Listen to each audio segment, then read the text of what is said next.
नमस्कार, स्पेशल 7 देख रहे हैं आप। आपके साथ मैं हूं साकिब सुमन। स्पेशल 7 में आज एक और एक्सक्लूसिव खबर आपके लिए हम लेकर आ रहे हैं।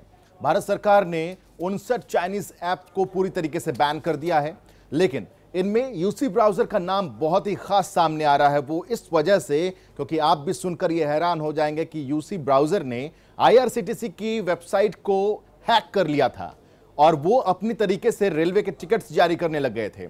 ये पूरा मामला अदालत में भी है। बहुत बड़ी और एक्सक्लूसिव खबर है। पूरे दस्तावेज आज हम आपको दिखाने वाले हैं कि किस तरीके से यूसी ब्राउजर ने हिंदुस्तान की सुरक्षा से जुड़ा हुआ एक बहुत बड़ा मसला है ये, उसको हैक करके एक तरीके से अलीबाबा से जुड़ा हुआ ये पूरा का पूरा प्रोजेक्ट, जो बड़ी कंपनी अलीबाबा है जिसका एक ब्रांच यूसी ब्राउजर है, आज इसका खुलासा हम करने जा रहे हैं। साथ ही साथ आपको ये बताएंगे कि आखिर टिकटॉक के बैन होने के बाद से देश में क्या प्रतिक्रिया है और चाइना में क्या प्रतिक्रिया है, इससे भी रूबरू कराएंगे आपको। और यह बताएंगे कि वहां का विदेश मंत्रालय इन 59 ऐप्स के बैन होने के बाद से कितना परेशान है। तो चलिए शुरुआत करते हैं स्पेशल 7 की।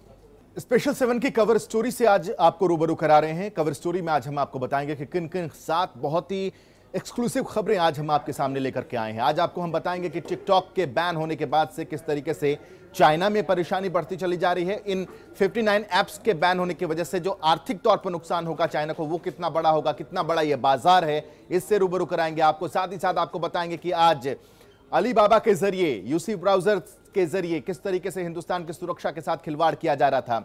साथ ही साथ यह भी जानना बहुत ही दिलचस्प हो जाता है कि इन ऐप्स का साम्राज्य भारत में रातों रात नहीं फैला है, बल्कि एक लंबा अरसा चाइनीज ऐप को दिया भी गया ताकि वो इंडिया में अपने आप को न सिर्फ पनपा सकें बल्कि फैला भी सकें। ऐसे में अगर ये हमारी आंतरिक सुरक्षा के लिए एक बहुत बड़ा सवाल था, तो भारत की साइबर एजेंसियां अब तक क्या कर रही थी? आखिर गलवान घाटी में हुए हिंसक झड़प के बाद ही यह फैसला क्यों लिया गया? अगर ये इससे पहले भी खतरा थी हमारी सुरक्षा के लिए, तब यह कदम क्यों नहीं उठा? इस पर भी आपको साइबर एक्सपर्ट के कमेंट्स हम आज आपको सुनाने वाले हैं। साथ ही साथ जो पाक की कोशिशें हैं और चाइना और पाक मिलकर किस तरीके से हिंदुस्तान को परेशान करने की कोशिश कर रहा है, इस पर भारत के रक्षा विशेषज्ञ क्या कहते हैं, इससे भी रूबरू कराएंगे आपको। तो चलिए शुरुआत करते हैं स्पेशल 7 की पहली रिपोर्ट की।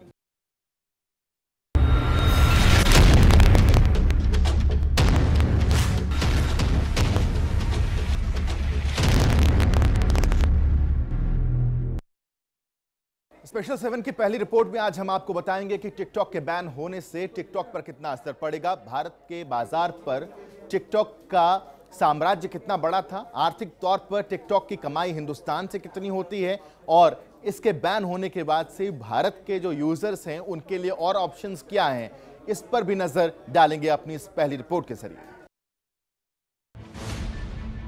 अब सिर्फ यादों में रहेगा टिकटॉक। 59 चीनी ऐप्स पर डिजिटल एयर स्ट्राइक। ड्रैगन पर मोदी सरकार की बड़ी मार। अब भारत में नहीं चलेगा चाइनीज माल। केंद्र सरकार ने चीन के खिलाफ बड़ा कदम उठाते हुए 59 चाइनीज ऐप्स पर बैन लगा दिए हैं, जिससे चीनी कंपनी और खुद चीन को भी बड़ा आर्थिक नुकसान होगा। अकेले टिकटॉक के बैन होने से 100 करोड़ रुपए की चपत लगने वाली है।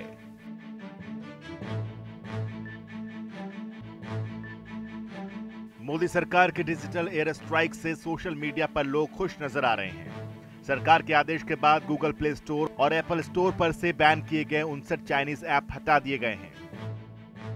सूचना प्रसारण मंत्रालय ने आईटी एक्ट एंड रूल्स के सेक्शन 69A के तहत अपनी शक्तियों का इस्तेमाल करते हुए 59 ऐसे ऐप्स को बैन करने का फैसला लिया है जो ऐसी गतिविधि में शामिल हैं जो कि भारत की संप्रभुता और अखंडता, भारत की रक्षा, राज्य की सुरक्षा और सार्वजनिक व्यवस्था के लिए हानिकारक हैं।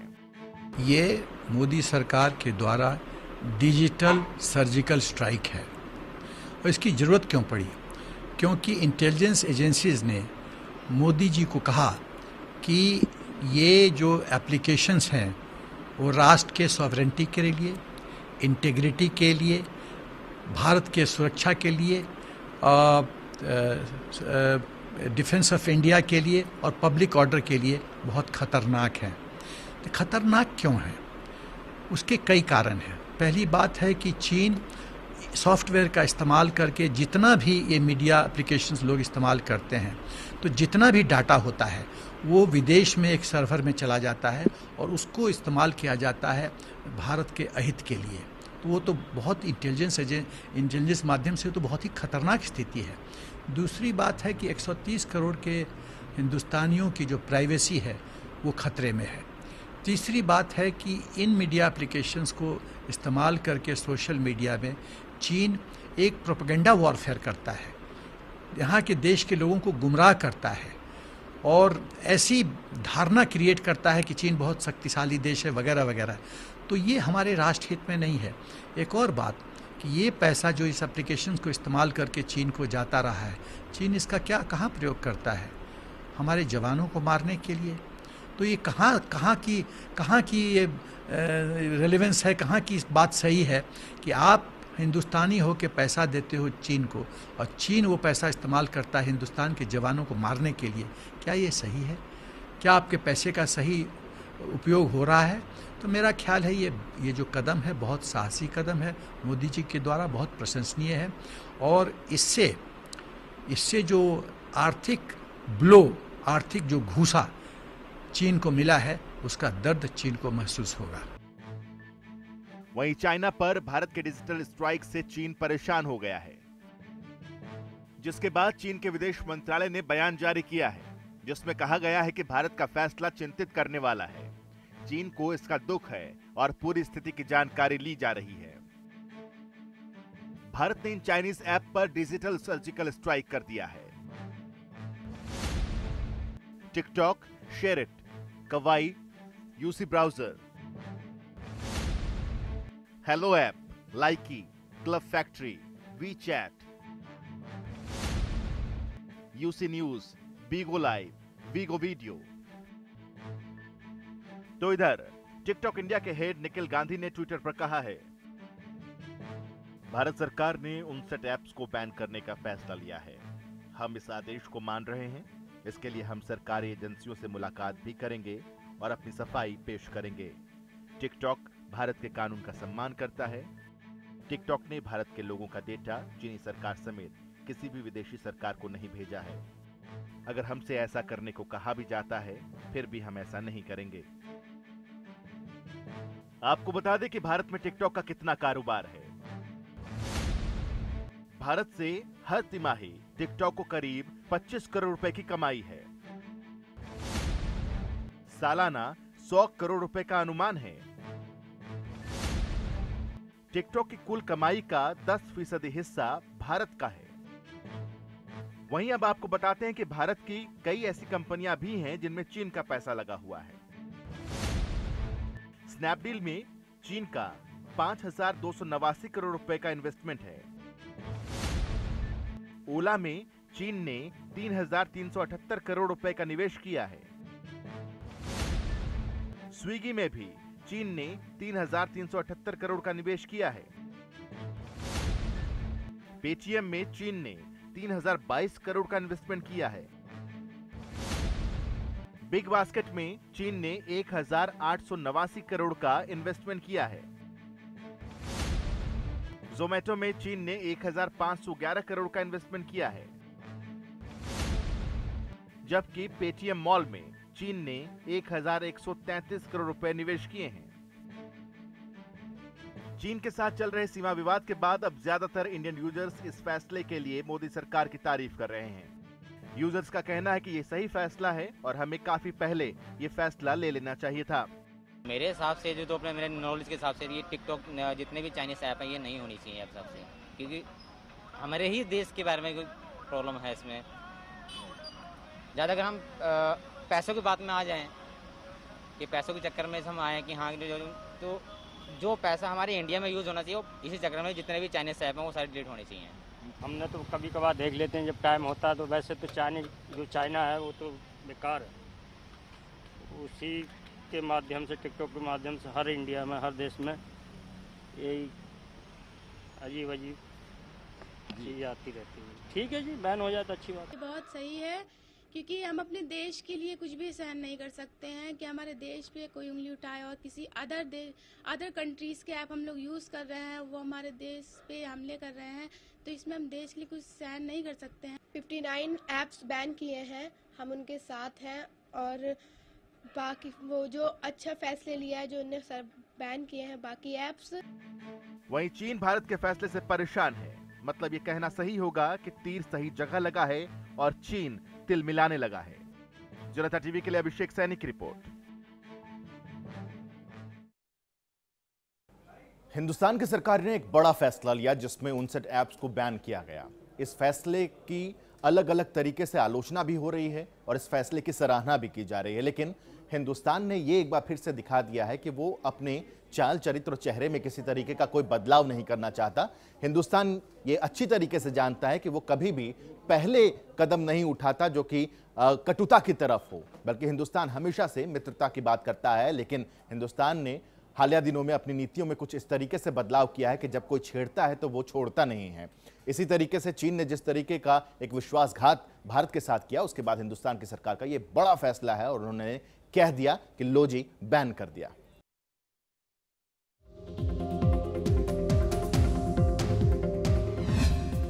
ड्रैगन को कड़ा संदेश, नहीं चलेगा चाइनीज माल, हानिकारक 59 चीनी ऐप्स, चीन को होगा बड़ा नुकसान। भारत सरकार की ओर से 59 चाइनीज एप्लीकेशंस पर बैन लगाना बड़ा कदम माना जा रहा है। सरकार के इस फैसले को देश भर से समर्थन मिल रहा है। जो दोनों देशों के बीच सीमा विवाद को लेकर चीन को भारत का कड़ा संदेश है। हालांकि भारत सरकार के बयान में कहीं पर भी सीमा विवाद का जिक्र नहीं है। बयान में कहा गया है कि ये चाइनीज ऐप्स देश की संप्रभुता और रक्षा के लिए हानिकारक हैं और इनसे डेटा की सुरक्षा और निजता को लेकर भी खतरा है। यह बैन 15 जून को हुए गलवान घाटी में हिंसक झड़प के बाद लगाया गया है। इस झड़प में भारत के 20 जवान शहीद हो गए थे, जबकि चीन के 40 से ज्यादा सैनिक मारे गए थे। 20 सैनिकों की शहादत की खबर के बाद से ही देश भर में चाइनीज सामानों के बहिष्कार की मांग उठने लगी थी। आपको बता दें कि चाइनीज प्रोडक्ट, खासकर स्मार्टफोन, भारत में खासा लोकप्रिय है। इतना ही नहीं, बैन किए गए 59 ऐप्स में टिकटॉक भी शामिल है, जो भारत में सबसे ज्यादा लोकप्रिय है और इसके यूजर 10 करोड़ से भी ज्यादा हैं। टिकटॉक के जरिए बहुत से लोग रातों रात फेमस हुए, तो कुछ लोगों ने अपने बिजनेस का प्रमोशन किया और लाखों रुपए कमाए। वहीं हमारे खास कार्यक्रम स्पेशल 7 में सबसे पहले रेस्ट इन पीस टिकटॉक शब्द का इस्तेमाल हुआ और जिसके कुछ देर बाद ही सोशल मीडिया पर #rest in peace TikTok trend करने लगा। वहीं चीन के सरकारी अखबार ग्लोबल टाइम्स ने फिर से सीमा विवाद के लिए भारत को जिम्मेदार बताया और कहा कि ऐप्स पर लगाया गया प्रतिबंध अल्ट्रा नेशनलिज्म की लहर का हिस्सा है और इस बैन से हजारों भारतीयों की नौकरियां जाने का खतरा है। वहीं चीन के एक वेबसाइट guancha.cn के मुताबिक गलवान घाटी में जानबूझकर उकसाने के बाद चीनी उत्पादों का बहिष्कार करना भारत के लिए ही नुकसानदायक है। जानकारों की माने तो चीनी ऐप्स पर बैन का ये कदम एक तरह से भारत में अपना व्यापार फैलाने वाली चीनी कंपनियों के लिए कड़ा संकेत है। इससे पहले भारत सरकार के अधिकारियों ने अमेज़न और फ्लिपकार्ट से मुलाकात की थी और उन्हें अपने यहाँ बिकने वाले उत्पादों पर उस देश का टैग लगाने को कहा था जहां वो बनी है, जिसके तहत चीनी उत्पादों की पहचान करना आसान हो जाएगा, क्योंकि भारत सरकार आत्मनिर्भर अर्थव्यवस्था के विचार को बढ़ावा देना चाहती है। जनता टीवी के लिए अभिषेक सैनी की रिपोर्ट।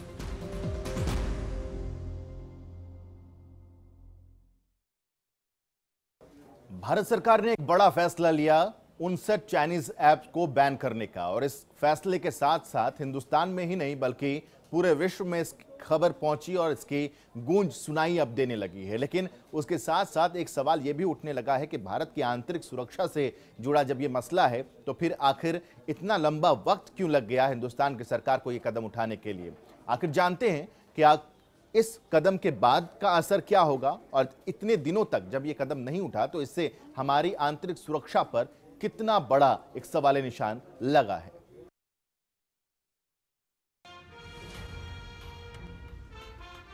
चीन एक अरसे से भारत की रग रग में समाया हुआ है। सुई से लेकर बड़े बड़े औद्योगिक उपकरणों तक, कृषि औजारों से लेकर घरों में लगने वाले बिजली के छोटे छोटे सामानों तक, यहाँ तक कि आपके शर्ट के बटन्स, बच्चों के खिलौने, बैग्स में लगने वाले चेन और वो मोबाइल फोन जो आपके जीवन का जरूरी अंग सा बन गया है, उस तक में ऐप बनकर चीन घुसा बैठा है। यानी हमारे दैनिक जीवन में चीन एक सस्ता और किफायती आदत बनकर समाया हुआ है। लेकिन जिस सस्ते की चाहत में हम भारतीयों ने चीन पर अपनी निर्भरता बढ़ाई, वो सरहदों पर हमें उतनी ही महंगी पड़ती रही है।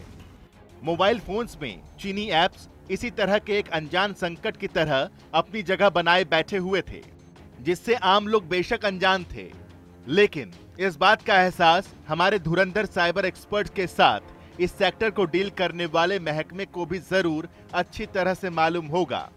लेकिन हैरत है कि इस खतरे का एहसास होने के बावजूद वो कड़ाई पहले नहीं बरती गई। हालांकि गलवान में भारत चीन के बीच हुई हिंसक झड़प के बाद सरकार ने एक बड़ा फैसला करते हुए 59 चाइनीज ऐप्स को ब्लॉक कर दिया। इसके पीछे 7 बड़े कारण गिनाए गए, जिसमें सबसे पहला और बड़ा कारण भारत की सुरक्षा और संप्रभुता को खतरा माना गया है। इससे 130 करोड़ भारतीयों की प्राइवेसी और डेटा के लिए खतरा बताया गया है, जिसे लेकर शिकायतें भी मिलती रही हैं। इतना ही नहीं, इन ऐप्स के यूजर का डेटा चोरी कर भारत से बाहर मौजूद सर्वर पर भेजा जा रहा था, जिसके खतरे को भांपते हुए Indian cyber crime coordination centre ने इन्हें बैन करने की सिफारिश की थी। ये जो 59 चाइनीज ऐप्स बैन किए गए हैं या ब्लॉक किए गए हैं, मुख्य कारण ब्लॉकिंग का ये था कि कहीं ना कहीं भारत की प्रभुता, अखंडता और सुरक्षा को नकारात्मक रूप से प्रभावित करने की कोशिश कर रहे थे। एक्चुअली ऐप्स कहीं ना कहीं भारत के अंदर इन्फिल्ट्रेट कर रहे थे, भारतीय जनता को, जनता जनार्दन को टारगेट कर रहे थे, उनसे अनाप शनाप किस्म की परमिशंस मांग रहे थे। और क्योंकि अधिकांश लोगों को इन परमिशंस का कानूनी महत्व मालूम नहीं था, वो परमिशन से अनुमतियां दे रहे थे और उन अनुमतियों के तत्पश्चात ये तमाम सारे ऐप्स लोगों का बहुत सारा डेटा एकत्रित कर रहे थे, एकत्रण करके उसको बाहर भेज रहे थे भारत के, ताकि वो चीन पहुंचे। और चीनी राष्ट्रीय साइबर सुरक्षा कानून के तहत चीनी अधिकारी या चीनी सरकार इस तरह की जानकारी मांग सकती है। तो कहीं ना कहीं इस तरह की जानकारी का इस्तेमाल भारत के विरुद्ध हो सकता है। साइबर एक्सपर्ट के मुताबिक चीन की इन ऐप्स के जरिए भारतीय नागरिकों की व्यक्तिगत जानकारियां, जैसे कि उनका फोन बुक, लोकेशन, यहां तक कि आपके फोन में सेव आपकी तस्वीरों और वीडियोस तक पर इन ऐप्स की घुसपैठ धड़ल्ले से जारी थी। अगर ऐप आपसे आपकी लोकेशन मांगती है, आपसे आपकी गैलरी, कैमरे का एक्सेस मांगती है, माइक्रोफोन का एक्सेस मांगती है, तो आपको आभास होना चाहिए कि ये जानकारी का इस्तेमाल आपके बरखिलाफ किया जा सकता है। कारण ये है कि ये सेंसिटिव पर्सनल जानकारी है और अधिकांश तौर पर हम लोग इसकी कानूनी महत्व को नहीं पहचानते जब हम ये परमिशंस देते हैं। अगर ये आपके कैमरे का एक्सेस ले लेते हैं तो ये कैमरे में जो कुछ भी नज़र आ रहा है 24 घंटे, वो उसको मॉनिटर कर सकते हैं और उस जानकारी को भारत के बाहर चीन भेज सकते हैं। सिमिलरली अगर वो आपसे माइक्रोफोन का एक्सेस मांगते हैं तो माइक्रोफोन को रिमोटली एक्टिव करके हर वो बातें जो आप कह रहे हैं, कर रहे हैं, चाहे आपको आभास है या नहीं, वो मोबाइल फोन सुन रहा है और उसके थ्रू ये जानकारी भारत के बाहर भेजी जा सकती है। इस तरह के संकट को लेकर खतरा बहुत पहले से बना हुआ था। साइबर वर्ल्ड में चीन की जबरदस्त पकड़ और भारत जैसी घनी आबादी वाले देश में अपना मार्केट बनाने की रणनीति के साथ उतरे चीन ने धीरे धीरे भारत के लोगों को अपनी गिरफ्त में लेना शुरू कर दिया और उन्हें इन ऐप्स का आदी बनाया। लेकिन सवालों के दायरे में अब सरकार खुद है, क्योंकि Indian cyber crime coordination centre जैसी इकाइयों को खतरे की जानकारी जरूर रही होगी।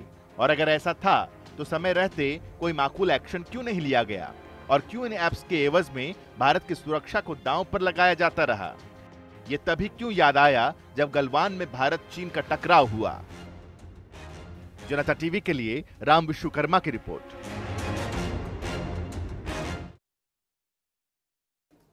हिंदुस्तान की तरफ से उठाए गए कदम के बाद अब सवाल ये उठता है कि इन 59 ऐप्स को बैन करने के बाद भारत को किस तरीके से इससे फायदा होने वाला है और ये कदम अगर उठा है तो इसके पीछे की किस तरीके से रणनीति रही है और इससे भारत की आंतरिक सुरक्षा में जो एक सेंध की खबर सामने आ रही थी, बातें सामने आ रही थी, उस पर किस तरीके से एक रोक हो सकता है। क्योंकि जिस तरीके से चाइनीज ऐप यहाँ के तमाम यूजर्स की इंफॉर्मेशन कलेक्ट कर रही थी, वो सीधे तौर पर शेयर हो रही थी चाइना के साथ, और इससे भारत की सुरक्षा को एक बहुत बड़ा खतरा होने की बात कही जा रही थी। अब देखना यह है कि किस तरीके से इस फैसले का एक सकारात्मक असर हिंदुस्तान पर पड़ता है।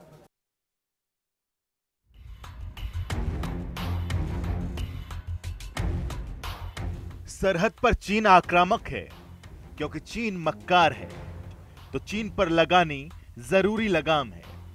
दोनों देशों के बीच बढ़ती तनातनी किस ओर जाएगी यह कहना मुश्किल है, लेकिन एलएसी पर चीन की चालबाजियों का जवाब देने के लिए भारतीय सेना भी तैयार है। वहीं भारत सरकार की ओर से 59 चाइनीज ऐप्स पर बैन लगाना डिजिटल सर्जिकल स्ट्राइक साबित हो रहा है, क्योंकि इन ऐप्स में टिकटॉक, वीचैट, अलीबाबा ग्रुप का यूसी ब्राउजर भी शामिल है। वहीं सवाल है कि क्या सरकार ने यह फैसला देरी से लिया। इस फैसले को लेकर सरकार की ओर से जारी बयान में कहीं पर भी चीन का जिक्र नहीं है, लेकिन जिन ऐप्स को बैन किया गया है उनमें से कई सारे ऐप्स या तो चीन में बने हैं या उनका स्वामित्व चीनी कंपनियों के पास है। सरकार भले ही डेटा सुरक्षा या उपभोक्ता के हितों की बात करे, लेकिन जानकारों का मानना है कि सरकार ने यह फैसला भारत चीन के बीच मौजूदा सीमा विवाद के मद्देनजर लिया है, क्योंकि सोशल मीडिया पर चीन के सामान का बहिष्कार करने के कैंपेन चलाए जा रहे हैं। ऐसे में सरकार पर भी दबाव पड़ रहा है। वहीं डेटा सुरक्षा के जानकारों का कहना है कि सरकार को अभी ही क्यों डेटा सुरक्षा की फिक्र हो रही है। अगर सरकार इस मुद्दे पर वाकई गंभीर होती तो इसकी इजाजत ही नहीं देती या फिर उस पर पहले ही बैन लगा देती। एक रिपोर्ट के मुताबिक साइबर सुरक्षा को लेकर सबसे ज्यादा खतरा भारत को चीन से है, और इसका नतीजा पिछले दिनों देखने को भी मिला, जब 5 दिनों में चीनी हैकर्स ने भारत पर 40,000 से ज्यादा साइबर अटैक किए थे। लेकिन हमारी तैयारियों के चलते चीनी हैकर्स ज्यादा नुकसान नहीं पहुंचा पाए। वहीं एक रिपोर्ट के मुताबिक भारत की साइबर सुरक्षा पर खतरा अभी टला नहीं है, बल्कि और बढ़ गया है। चीन के हैकर ग्रुप्स लगातार भारत के बड़े संस्थानों को टारगेट कर रहे हैं। वहीं चीन ने खुद अपने यहां तमाम कंपनी और सोशल मीडिया साइट्स बैन की हुई हैं, जिनमें Facebook, YouTube, Google, Spotify, Snapchat और ट्विटर शामिल है।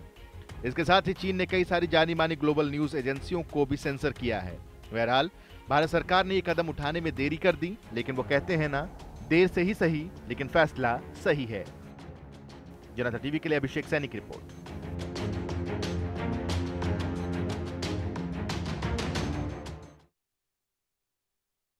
इस बात से इनकार नहीं किया जा सकता कि राष्ट्र सर्वोपरि, हिंदुस्तान की अस्मिता सबसे बड़ी चीज है हर भारतवासी के लिए, और उस लिहाज से 59 ऐप्स को बैन करना एक अच्छा कदम माना जा सकता है, जो कि हमारी आंतरिक सुरक्षा से जुड़ा हुआ मसला है। लेकिन दूसरी तरफ रोजगार के मसले पर भी गौर करना होगा कि इन 59 ऐप्स के बैन होने के बाद हिंदुस्तान में इन 59 ऐप्स में काम कर रहे लोगों का क्या होगा। ये ऐप्स बैन यानी कि उनकी नौकरी सिरे से खारिज हो जाएगी, खत्म हो जाएगी। ऐसे में इन बेरोजगारों के तबके के लिए हिंदुस्तान की सरकार ने क्या सोचा है, यह भी एक बड़ा मसला है, क्योंकि इनकी संख्या 1-2 में नहीं, दहाई में नहीं, बल्कि सैकड़ों और हजारों में इनकी संख्या है जो लोग बेरोजगार होने वाले हैं।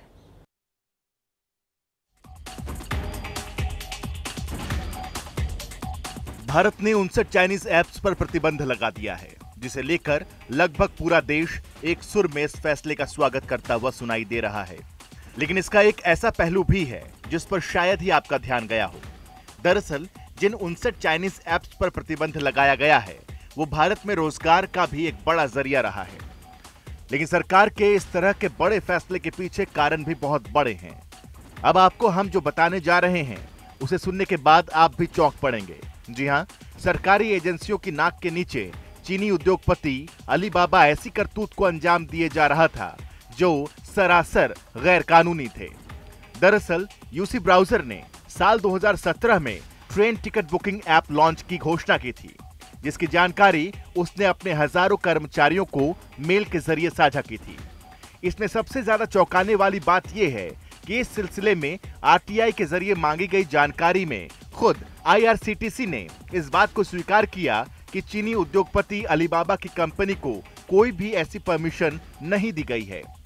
इसमें मामला जब उछला तो कंपनी की ओर से साल 2018 में औपचारिकता पूरी करने के लिए कंपनी की ओर से एप्लीकेशन दिया गया, जिसे बाद में रिजेक्ट कर दिया गया। हालांकि कंपनी इससे पहले ही धड़ल्ले से रेलवे टिकट्स की बुकिंग कर रही थी। आपको ये जानकर हैरत होगी कि ऐप लॉन्चिंग की ईमेल 4 सितंबर 2017 को भेजी गई थी। हालांकि टिकटों की बुकिंग उससे पहले यानी 25 अगस्त से ही शुरू हो गई थी। यूसी ब्राउजर में की कंप्लेंट जो कि अभी माननीय अदालत के समक्ष पेंडिंग है और माननीय अदालत का ही विवेकाधिकार है कि वो किस तरह के निर्णय पर कल पहुंचती है, लेकिन जिस तरीके के आरोप लगाए गए हैं वो कहीं ना कहीं national interest, sovereignty and integrity of the country से पूरी तरीके से जुड़े हुए हैं। खुद गवर्नमेंट ऑफ इंडिया का सर्कुलर था 2017 का, जो कि हमने कोर्ट में भी प्रोड्यूस किया, जिसमें कि साफ तौर पे गवर्नमेंट ऑफ इंडिया ने ये बोला था कि use of this browser is detrimental for the armed forces, और आर्म्ड फोर्सेस पर्सनल को ये बात भी एडवाइस की गई थी कि वो इस तरीके की एप्स को डिलीट करें और अपने फोन को फॉर्मेट करें।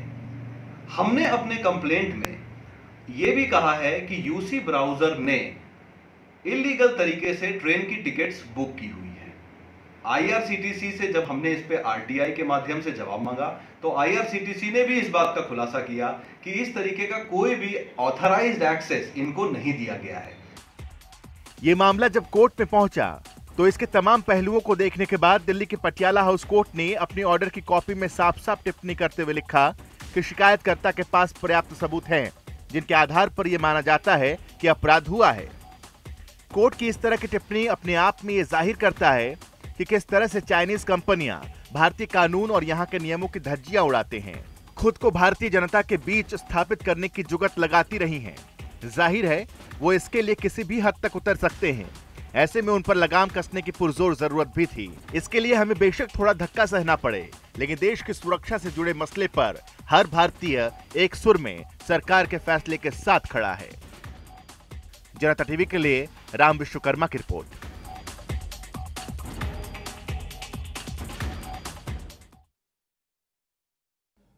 हिंदुस्तान की सरकार का यह फैसला चाहे जिस तरीके का भी रहा हो, उन हिंदुस्तान की सरकार को हमारे आंतरिक सुरक्षा को इससे फायदा होगा, लेकिन उन टिकटॉक के दीवानों का क्या होगा जो लगातार टिकटॉक पर अपने वीडियोस को अपलोड किया करते थे और टिकटॉक स्टार के तौर पर अपनी एक पहचान बना चुके थे।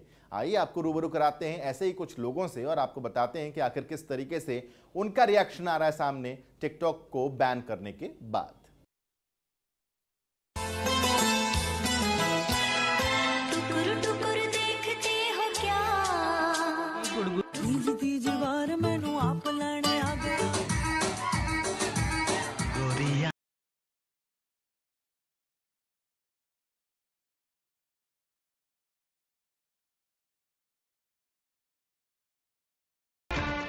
देश में चाइनीज ऐप टिकटॉक को बैन कर दिया गया है, लेकिन टिकटॉक की दीवानगी आम लोगों से लेकर सेलिब्रिटीज पर किस कदर सर चढ़कर बोली, ये आप इन वीडियोस को देखकर अंदाजा लगा सकते हैं।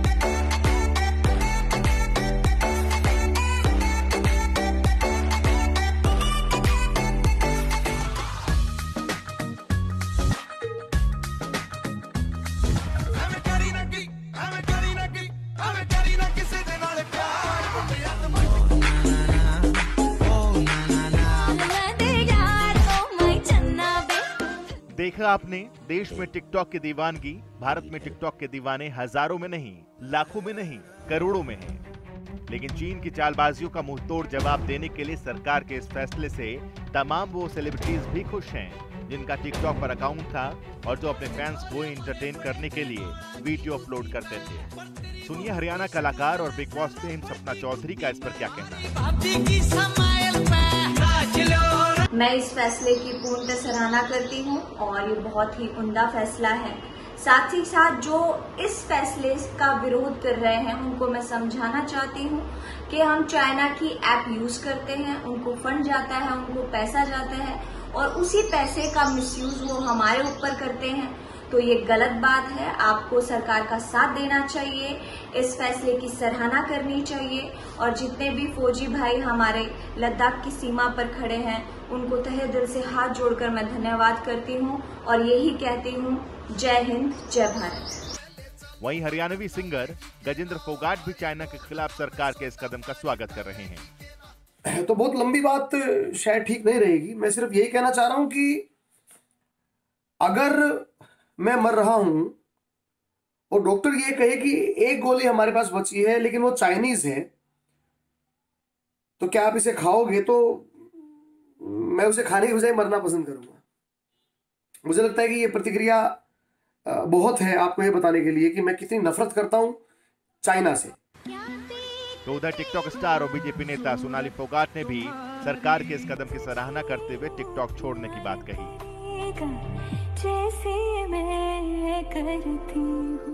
नमस्कार। चाइनीज ऐप बंद करने का भारत सरकार का फैसला बहुत ही सराहनीय कदम है, उसका मैं समर्थन करती हूँ। और मैं ही क्यों, सभी भारतीयों को, सभी कलाकारों को, सभी युवाओं को उसका समर्थन करना चाहिए। इसके साथ ही हरियाणवी कलाकार देव कुमार देवा ने भी चाइनीज एप्लीकेशन को बैन करने वाले भारत सरकार के फैसले को शानदार बताया।